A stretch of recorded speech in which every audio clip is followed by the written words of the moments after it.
one of the things about you that I was aware of because it got press a few weeks ago. It's just something that is so prevalent in our industry right now. It's like both strikes were all about AI. It was like that was the thing that people were focused on. It seems to be such a conversation at all times. Right. What was it like with Aloy for you to see a synthesized version of the character and sort of not have had any involvement in that? It was bizarre. Yeah. It's such a strange experience. I mean, I wonder if you relate to this as well. Being an actor where you put so much of who you are into this character. Yeah. But she didn't start with you and she doesn't end with you necessarily, right? Like it was sort of a stark reminder of I feel so connected to this character. I've put so much of myself into this character. I feel a lot of ownership over this character. And then at the end of the day, she as like an IP belongs to a company. Yeah.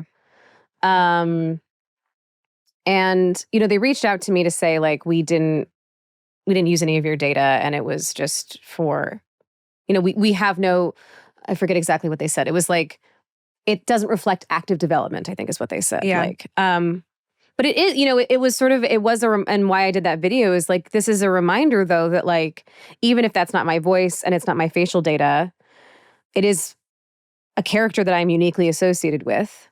And there's obvious interest in exploring this technology. Right. Why would they be testing it otherwise, you Right.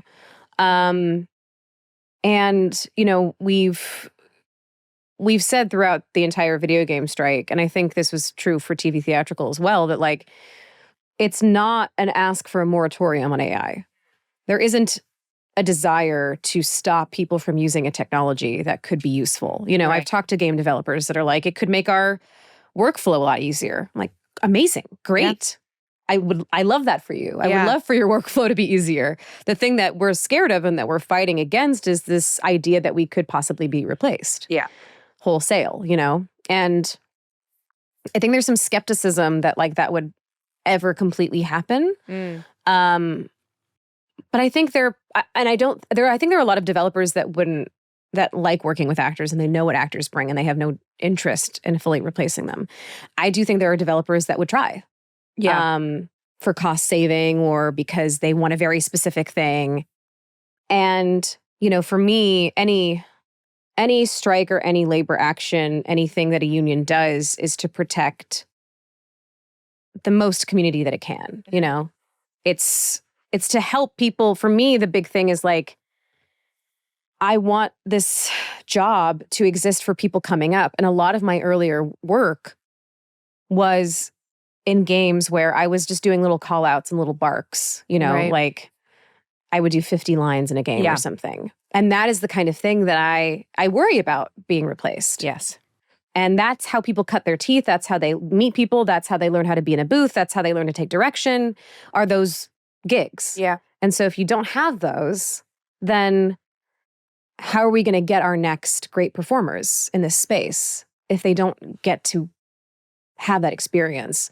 So yeah, for me, it's really about like, no one's asking you guys to not use this. We're just asking you to protect us. That's it. When they showed you, did your reaction surprise them? Like, did they think that you would be more supportive of like the whole process and just more excited about seeing that video? That video? Well, it was leaked. Is that how it happened? Yeah, it was leaked. So I don't think it was ever intended for public viewing. So they reached out to me after the leak to Got it. Yeah, explain. Fun. That's fun. That's always fun.